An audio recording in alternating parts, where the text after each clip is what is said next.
नमस्कार दोस्तों, स्वागत है आपका आपके अपने YouTube चैनल HR क्लासरूम में। दोस्तों, हम नेक्स्ट प्रैक्टिस सेट डिस्कस करने जा रहे हैं। इसमें आपके 15 प्रश्न रहेंगे आपके कंप्यूटर के और 20 प्रश्न रहेंगे उत्तर प्रदेश विशेष के। ठीक है, आप लगातार प्रयास करते रहिए। आपकी परीक्षा जहाँ तक है जूनियर असिस्टेंट की, वो मई में प्रस्तावित है ना। उम्मीद है मई में हो जाए। 11 मई का बता रहे हैं लोग, तो 11 नहीं तो मतलब मई में हो जाएगी, जून में नहीं जाएगा ये पेपर, है ना। और BPO का उससे पहले आपकी डेट आई चुकी है, तो आप लगे रहिए, आपको जल्दी ही पेपर अपना देखने को मिलेगा। और चलिए, टाइम वेस्ट नहीं कर रहे हैं, शुरू कर रहे हैं आज का अपना ये सेशन। अगर आपको इससे कुछ मदद मिलती है, इससे कुछ सीखते हैं, तो आप प्लीज़ चैनल के सपोर्ट के लिए लाइक से सब्सक्राइब अवश्य करें। चलिए, 66 प्रश्न है। कंप्यूटर की दुनिया शून्य और एक से निर्मित है। इन शून्य और एक को भंडारित करने के लिए प्रोसेसर के अंदर लगाया जाता है इनपुट आउटपुट डिवाइस, इंस्ट्रक्शन या निर्देशक समूह, ट्रांजिस्टर और मेन मेमोरी। तो इसका जो सही विकल्प है आप बताइए क्या है। वो है ट्रांजिस्टर। ठीक है, कंप्यूटर के लिए कंप्यूटर की दुनिया शून्य और एक से निर्मित होती है। इस शून्य या एक को भंडारित करने के लिए प्रोसेसर के अंदर ट्रांजिस्टर लगाया जाता है। कंप्यूटर में जो सारी गणना होती है ना, वो 0 और 1 के माध्यम से ही पूर्ण की जाती हैं। प्रश्न 67 है। निम्नलिखित में से कौन सा पर्सनल कंप्यूटर का एक भाग नहीं है। CPU, USB, रैम और रोम। तो CPU भाग है, रैम भाग है, रोम भाग है, ये दोनों मेमोरी होती हैं। USB कंप्यूटर का भाग नहीं है। ठीक है, पर्सनल कंप्यूटर को डेस्कटॉप कंप्यूटर भी कहते हैं। इसके प्रमुख भाग CPU, रैम और रोम हैं।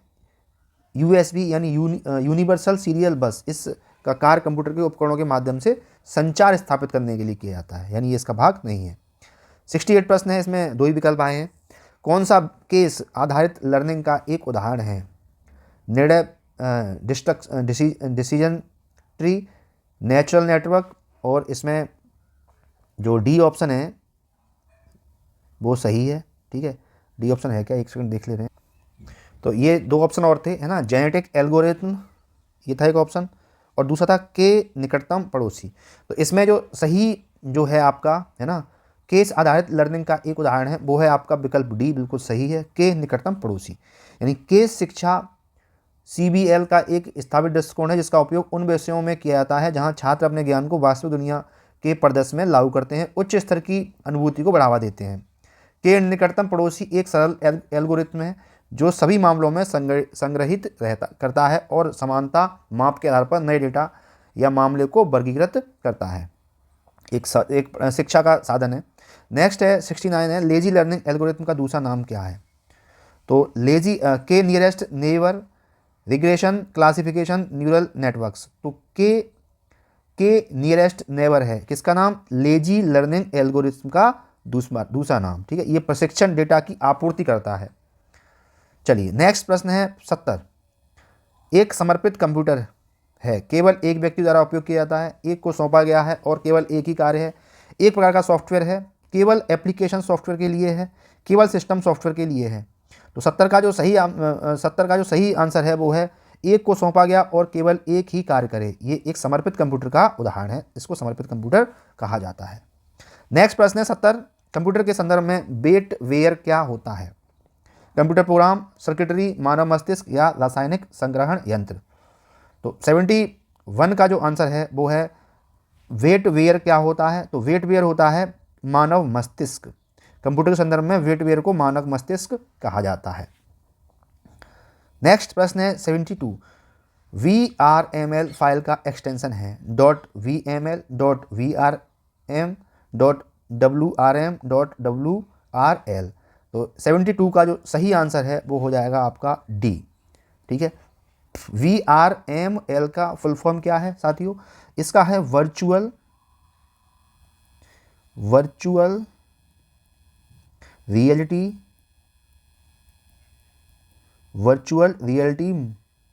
Modelling language. Virtual reality modelling language इसका संक्षिप्त रूप है, किसका, VRML का। ठीक है, 73 प्रश्न है। EMV चिप कार्ड में ई का क्या अर्थ है। इमरजेंसी, या इलेक्ट्रॉनिक, या यूरोपे, या ईवे। तो EMV चिप कार्ड में ई का जो अर्थ है साथियों वो है यूरोपे। क्या है, यूरोपे। ठीक है, EMV का जो पूर्ण रूप है वो है Europay master card and visa. ये इसका फुल फॉर्म है, किसका? EMV। ठीक है। नेक्स्ट प्रश्न है 74। MS वर्ड 2019 में फुटनोट इंसर्ट करने के लिए शॉर्टकट कीज क्या है? बहुत अच्छा प्रश्न है। तो पहला, दूसरा, तीसरा या चौथा? तो इसमें फुटनोट इंसर्ट करने के लिए शॉर्टकट कीज है वो है CTRL + ALT + F।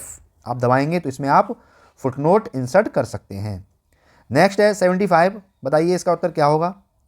शॉर्टकट कुंजी CTRL + X का प्रयोग निम्नलिखित में से किसके लिए किया जाता है? सिलेक्ट किए गए टेक्स्ट को कॉपी करने के लिए, सिलेक्ट किए गए टेक्स्ट को तिरछा करने के लिए, कॉपी किए गए टेक्स्ट को पेस्ट करने के लिए, या सिलेक्ट किए गए टेक्स्ट को कट करने के लिए। तो इसका जो सही विकल्प है वो है सिलेक्ट किए गए टेक्स्ट को कट करने के लिए इसका प्रयोग किया जाता है। अच्छा, सिलेक्ट टेक्स्ट को कॉपी करने के लिए, सिलेक्ट किए गए टेक्स्ट को कॉपी करने के लिए क्या यूज करते हैं? तो इसका करते हैं CTRL + C। ठीक है। और सिलेक्ट किए गए टेक्स्ट को तिरछा करने के लिए क्या करते हैं? तिरछा करने के लिए CTRL + L। Okay, L। और सिलेक्ट किए गए टेक्स्ट को पेस्ट करने के लिए साथियों ये होता है CTRL + V। देखिए सारे मैंने आपको लिखा दिए हैं, ये कॉपी पर कहीं लिख लेना, बहुत यूजफुल हैं ये सारे के सारे। 76 प्रश्न है, वर्ड डॉक्यूमेंट के संदर्भ में गटर शब्द किसके लिए प्रयोग किया जाता है? बहुत इंपॉर्टेंट है, पेपर में कई बार पूछा है। ठीक है। गटर शब्द किसके लिए उपयोग किया जाता है? रफ काम के लिए बाईं ओर छोड़ दिया गया स्थान, 2 भरे हुए प्रश्नों के बीच में डाला गया रिक्त पृष्ठ, 2 पैराग्राफ के बीच का स्थान, सिलाई और बाइंडिंग के लिए एक तरफ बचा हुआ स्थान। तो 76 का जो आंसर है वो है आपका डी, सिलाई और बाइंडिंग के लिए एक तरफ बचा हुआ स्थान। डी बिल्कुल सही हो जाता है। ठीक है, यानी ऐसा होता है, ये होता है ना, इस तरफ जो स्थान छोड़ा जाता है, इस तरफ है ना, जैसे ये पेज है, देखो ये पूरा पेज है। ठीक है, तो इस तरफ ये स्थान छोड़ा जाता है ना, इसको गटर बोलते हैं। ठीक है, ये सिलाई और बाइंडिंग के लिए छोड़ा जाता है स्थान, मार्जिन। नेक्स्ट है 77 प्रश्न है, ये कह रहा है कि जब आप MS एक्सेल में स्प्रेडशीट खोलते हैं तो एक्सेल वर्कशीट का नाम प्रदर्शित होता है टाइटल बार पर, फार्मूला बार पर, सेल पर या मेन्यू बार पर? तो 77 का जो आंसर है साथियों वो है टाइटल बार। MS एक्सेल उस वर्कबुक का नाम टाइटल बार पर प्रदर्शित करता है जिसका आप वर्तमान में उपयोग कर रहे हैं। ठीक है, कहाँ पर? टाइटल बार पर। 78 प्रश्न है, निम्नलिखित में से कौन सा इंटरनेट बैंकिंग का एक लाभ नहीं है? ब्याज की उच्चतम दर प्राप्त करना, बिलों का भुगतान, ऑनलाइन भुगतान, धन का सक्रिय हस्तांतरण करना, किसी भी समय खाता विवरण देखना।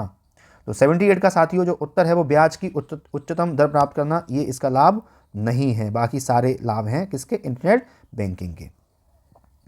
79 है, यूनिक्स ऑपरेटिंग सिस्टम को वर्ष 1970 के दशक में किसके द्वारा विकसित किया गया? बहुत ही इंपॉर्टेंट प्रश्न है, पेपर में मिल सकता है आपको। तो operating system Unix, Windows, DOS आधारित सॉफ्टवेयर सिस्टम में, ये तो पता ही होगा है ना। इसका जो विकसित किया था वो किया था बेल लैब्स ने 1970 के दशक में। बेल प्रयोगशाला है ना, बेल प्रयोगशाला। आज का कंप्यूटर का अंतिम प्रश्न है, एक ऑप्टिकल कैरेक्टर रीडर एक उदाहरण है कंट्रोल यूनिट का, इनपुट यूनिट का, अर्थमेटिक एंड लॉजिक यूनिट का, आउटपुट यूनिट का। तो 80 का जो सही है आंसर वो है आपका इनपुट यूनिट। 80 का सही आंसर है वो क्या है? Optical character reader. जो एग्जाम्पल है वो किसका है? आपका ऑप्टिकल कैरेक्टर रीडर एग्जाम्पल है आपका इनपुट यूनिट का, है ना। ये आपको जो बार होते हैं ना उसको स्कैन करता है ना, एक रीड वेल कोड में इंसर्ट करता है और टेक्स्ट को मेमोरी सिस्टम में स्टोर करता है। कोड होता है उसको स्कैन करता है ये। चलो, मतलब बेसिकली इसका जो उपयोग होता है वो प्रिंटेड जो होते हैं ना, प्रिंटेड टेक्स्ट को पढ़ने के लिए किया जाता है। किसका? ऑप्टिकल कैरेक्टर रीडर का, है ना। OCR टेक्स्ट को वैकल्पिक रूप में करता है, कैरेक्टर वाई कैरेक्टर स्कैन करता है। एक मशीन होती है एक तरह की ऑप्टिकल रीडर। अगला साथियों जो सेक्शन है वो है हमारा आपका उत्तर प्रदेश विशेष का। पहला प्रश्न है, निम्नलिखित में से किस शहर में भारतीय प्रौद्योगिकी संस्थान स्थित है? इलाहाबाद, बरेली, लखनऊ और कानपुर। तो ये स्थित है कहाँ पर? कानपुर में, IIT कानपुर में स्थित है। ठीक है, जो IIT है ना, इसका जो BHU के अंदर है ये BHU, तो BHU में IIT का दर्जा दिया गया साथियों, वो दिया गया 2008 में दिया गया। नेक्स्ट प्रश्न है 82, जनगणना 2011 के अनुसार सर्वाधिक औसत साक्षरता वाले निम्नलिखित 4 जिलों का सही अवरोही क्रम है। तो गौतम, 2 ही विकल्प हैं, इनसे ही काम चल जाएगा। तो इसमें गौतम बुद्ध नगर, कानपुर, औरैया, गाजियाबाद, तो इसमें जो विकल्प आपका सही है वो अवरोही क्रम में दूसरा विकल्प बिल्कुल सही है। ठीक है, गौतम बुद्ध नगर की साक्षरता कितनी है? 80% के लगभग है, कानपुर की 79% के लगभग है, औरैया की 78% के लगभग, इटावा की 78 पॉइंट में जा रहा है, ये 0.9 है और ये 0.8 है ना, इस तरह से ये सही हो जाता है। 83 प्रश्न है, उत्तर प्रदेश सरकार की एक जिला एक उत्पाद योजना का लक्ष्य उत्तर प्रदेश में को प्रोत्साहित करना है। कृषि नवाचार, डिजिटल वॉलेट, स्वदेशी और विशेष उत्पाद, कंप्यूटर का ज्ञान। तो इसका जो बिल्कुल सही और सटीक विकल्प है वो है स्वदेशी और विशेष उत्पाद को प्रमोट करने के लिए एक जिला एक उत्पाद योजना को शुरू किया गया। ठीक है, योजना शुरू कब की गई थी, पेपर में पूछ सकता है। ये की गई थी 24 जनवरी 2008 को एक जिला एक उत्पाद योजना शुरू की गई थी। ठीक है, इस योजना को विश्व में सर्वप्रथम कहाँ शुरू किया गया था? इसको किया गया था जापान में। ठीक है, कहाँ, कब? 1975 में ये जापान में शुरू की गई थी एक जिला एक उत्पाद योजना। 84 प्रश्न है, उत्तर प्रदेश में किसान मित्र योजना का प्रारंभ कब हुआ था? बहुत अच्छा प्रश्न है। 18 जून 2004 को, 2003 को, 2002 को, 2001 को। तो इसका सही विकल्प है वो है 18 जून 2001 को उत्तर प्रदेश मित्र योजना का प्रारंभ किया गया था। ठीक है, 18 जून 2001 को। अच्छा, इसमें है क्या मित्र योजना में? इसमें कृषि संबंधी जानकारी हेतु किसान मित्र योजना का प्रारंभ इस टाइम को किया गया था। किसान मित्र योजना प्रदेश के किसानों को सभी तरह की जानकारियां उपलब्ध कराने के लिए प्रत्येक पंचायत में एक किसान मित्र जो कि कृषि स्नातक होगा या इंटर होगा की नियुक्ति संबंधी इस योजना का प्रावधान था। यानी हर एक पंचायत में एक किसान को, जो एजुकेटेड किसान था, उसको रखना था ताकि वो और किसानों की मदद कर सके। उत्तर प्रदेश के प्रथम राज्यपाल थे BG Reddy, KM Munshi, Sarojini Naidu, VV गिरी। तो इसमें थी आपकी सरोजिनी नायडू। 86 प्रश्न है, उत्तर प्रदेश में प्रथम विकलांग विश्वविद्यालय स्थापित किया गया? बांदा, कानपुर, चित्रकूट, सोनभद्र में। तो उत्तर प्रदेश में प्रथम विकलांग जो विश्वविद्यालय है वो चित्रकूट में स्थापित किया गया। ये 2001 में स्थापित किया गया। ठीक है, इसके जो स्थापित किया वो राम भद्राचार्य, जो कि जिनको दिखाई नहीं देता है ना, उन्होंने स्थापित किया और वो इसके आजीवन जीवन पर्यंत चांसलर बने रहेंगे। 87 प्रश्न है, निम्नलिखित में से कौन सा युग्म सही सुमेलित है? ठीक है,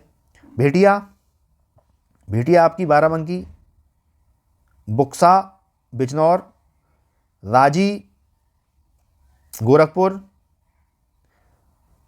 थारू बांदा।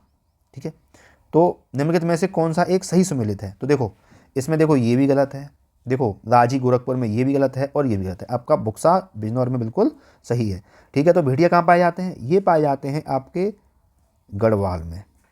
ठीक है, राजी कहाँ पाए जाते हैं? ये पाए जाते हैं आपके उत्तराखंड में, और थारू पाए जाते हैं आपके बिजनौर में। ये बिल्कुल सही है, बाकी सारे आपके गलत हैं। नेक्स्ट प्रश्न है 88, गोदान किसके द्वारा लिखा गया? कालिदास, मुंशी प्रेमचंद, महादेव वर्मा या किशन लाल शर्मा। तो गोदान जो लिखा गया वो लिखा गया मुंशी प्रेमचंद जी के द्वारा। नेक्स्ट है 89 है, निम्नलिखित में से किसने लखनऊ के सांस्कृतिक क्रियाकलापों में योगदान नहीं दिया था? बिंदादीन, उस्ताद दूल्हे खां, मेहंदी, इलियास खान। तो लखनऊ के सांस्कृतिक क्रियाकलापों में जो योगदान नहीं दिया था वो मेहंदी ने नहीं दिया था। ठीक है, बाकी तीनों ने दिया था। बिंदादीन क्या थे? एक कथक नृत्यकार थे, कथक के, है ना। उस्ताद दूल्हे खां थे, ये गायकी, गज़ल एवं गायकी के थे। ठीक है, और इलियास खान ये सितार से संबंधित थे। ठीक है, और मेहंदी ये आपके गज़ल से संबंधित थे, लेकिन इनका योगदान इसमें नहीं है। 90 प्रश्न है, उत्तर प्रदेश में किस धर्म के अनुयायी सबसे कम हैं? इस्लाम धर्म, हिंदू धर्म, पारसी धर्म और बुद्ध धर्म।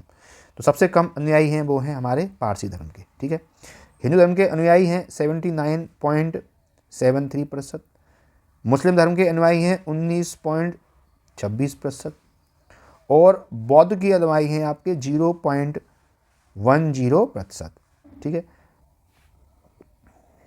चलिए नेक्स्ट है 71 शेर शाह सूरी का अंतिम अभियान निम्नलिखित में से किस राज्य के विरुद्ध था? कालिंजर, मालवा, कन्नौज या गौड़? तो शेर शाह सूरी का अभियान था वो 1945 में कालिंजर के विरुद्ध था, कालिंजर के विरुद्ध था।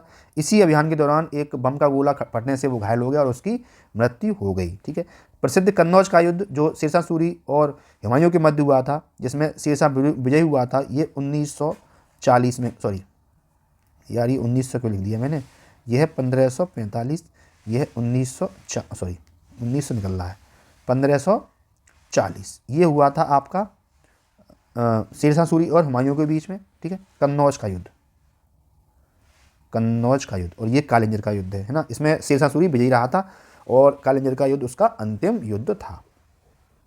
नेक्स्ट है हवाई अड्डा और नगर का मिलान करना है, तो आप मिलान कर लीजिए और फिर मैच कर लेना। ठीक है, जहाँ तक है सबका सही होगा, है ना, सबको पता है इसका आंसर। बमरौली कहाँ है? इलाहाबाद। चकेरी कहाँ है? कानपुर। हिंडन कहाँ है? गाजियाबाद। फुर्सतगंज कहाँ है? रायबरेली। ठीक है, तो इसमें जो भी विकल्प होगा वो इसमें मार्क कर लेना।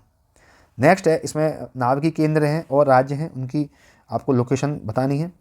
तो कोटा, रावत भाटा नाभिकीय संयंत्र किस राज्य में है? ये है हमारा राजस्थान में। तारापुर है आपका कहाँ पर? महाराष्ट्र में। काकरापार है आपका कहाँ पर? गुजरात में। नौरा है हमारा उत्तर प्रदेश में। तो इसका जो सही विकल्प हो जाएगा 4, 3, 2, 1, विकल्प बी बिल्कुल इसमें सही है। 94 है, सॉफ्टवेयर एवं बिजनेस प्रोसेस आउटसोर्सिंग उद्योग का सबसे बड़ा केंद्र उत्तर प्रदेश में निम्नलिखित शहरों में से किसमें स्थित है? मेरठ, कानपुर, वाराणसी और नोएडा। तो 94 का जो आंसर है साथियों वो है आपका नोएडा। उत्तर प्रदेश में सॉफ्टवेयर एवं बिजनेस प्रोसेस आउटसोर्सिंग उद्योग का सबसे बड़ा केंद्र कहाँ पर है? नोएडा में स्थित है। 95 है, उत्तर प्रदेश खादी ग्रामोद्योग की स्थापना किस वर्ष हुई थी? बहुत ही इंपॉर्टेंट है। 1950, 1960, 1965, 1970। तो उत्तर प्रदेश खादी ग्रामोद्योग बोर्ड की स्थापना हुई थी साथियों, वो हुई थी 1960 में, 1960 में हुई थी। ठीक है। नेक्स्ट है 96, उत्तर प्रदेश में कंप्यूटर एडेड डिजाइनिंग परियोजना का केंद्र कहाँ पर स्थित है? आगरा, प्रयागराज, कानपुर और लखनऊ। तो ये स्थित है आपका लखनऊ में। Uttar Pradesh computer aided design यानी कैड, इसे कैड बोलते हैं। कैड परियोजना लखनऊ के आलमबाग में स्थित है, जो भारतवर्ष का एक टेक्निकल ट्रेनिंग संस्थान है जहां पर औद्योगिक उत्पादों की डिजाइन तैयार की जाती है। 97 है, उत्तर प्रदेश राज्य में निम्नलिखित में से सबसे ऊंचा बांध कौन सा है? माता टीला, रामगंगा, मेजा बांध और रेहन बांध। तो उत्तर प्रदेश में जो सबसे ऊंचा बांध है वो है रामगंगा बांध। इसका निर्माण हुआ था साथियों 1978 में। कहाँ पर? धामपुर, बिजनौर। बिजनौर में रामगंगा नदी पर बनाया गया है। ठीक है, इसकी ऊंचाई है 127.5 मीटर, जबकि माता टीला बांध है इसकी जो ऊंचाई है, ये बना था 1958 बना था, ललितपुर में बनाया गया। ये पूछ सकता है ना, ये बनाया गया बेतवा पर। जगह क्या है? ललितपुर, ललितपुर है। ठीक है, ललितपुर है और इसकी ऊंचाई है 45.72 मीटर। ठीक है, चलो अगला प्रश्न देख लेते हैं। अच्छा, मेजा बांध भी आप देखो कहाँ है? मेजा बांध भी आपका कहाँ पर है? ये है आपका मिर्ज़ापुर में। बांध भी पूछ रहा है ना, मिर्ज़ापुर। नदी कौन सी है? बेलन नदी, बेलन नदी है। ठीक है, और रेहन बांध सोनभद्र में है। ये है सोनभद्र में। कहाँ पर है? ये रेहन नदी पर है। 98 है, निम्नलिखित में से कौन सी उत्तर प्रदेश की पेयजल परियोजना है? शारदा नहर सहायक परियोजना, ज्ञानपुर पंप नहर परियोजना, गोकुल बैराज परियोजना, पथरई बांध परियोजना। तो 98 का जो हमारा विकल्प है वो हो जाएगा आपका सी, बिल्कुल सही है, गोकुल बैराज परियोजना। गोकुल बैराज परियोजना उत्तर प्रदेश की परियोजना। इसका निर्माण 1980 के दशक में किया गया। ये आगरा, मथुरा और वृंदावन के नगरों में पेयजल उपलब्ध कराने के लिए ये किया गया। 99 प्रश्न है, पूर्वी उत्तर प्रदेश की काला नमक प्रजाति प्रसिद्ध प्रजाति है किसकी है? धान की है, तिल की है, उड़द की है, जामुन की है। तो ये जो काला नमक जो प्रजाति है ना, वो आपके एक धान की बहुत ही प्रसिद्ध प्रजाति है। इस चावल को बुद्ध चावल के नाम से भी जाना जाता है, बुद्ध चावल के नाम से भी जाना जाता है। ये एक बहुत ही बेहतरीन सुगंधित किस्म वाला एक चावल होता है। इसका उत्पादन कुशीनगर, गोंडा, महाराजगंज, सिद्धार्थनगर, बहराइच, बस्ती में किया जाता है। आज का अंतिम प्रश्न है, उत्तर प्रदेश में खरीफ बुआई फसल की बुआई होती है जनवरी फरवरी के दौरान, फरवरी मई के दौरान, जून जुलाई के दौरान, अक्टूबर दिसंबर के दौरान। तो इसका जो सही आंसर हो जाएगा वो आपकी खरीफ फसल की बुआई होती है जून जुलाई के दौरान। सी विकल्प बिल्कुल सही है। इसमें फसल कौन सी होती है साथियों? ज्वार होती है, बाजरा होती है और धान होती है। ठीक है, इस तरह की फसलें इसमें होती हैं। साथियों ये था हमारा प्रैक्टिस सेट यूपी स्पेशल और कंप्यूटर का, है ना। और प्लीज़ अगर आपको अच्छा लगा तो प्लीज़ लाइक से सब्सक्राइब जरूर। धन्यवाद। जय हिंद, जय भारत।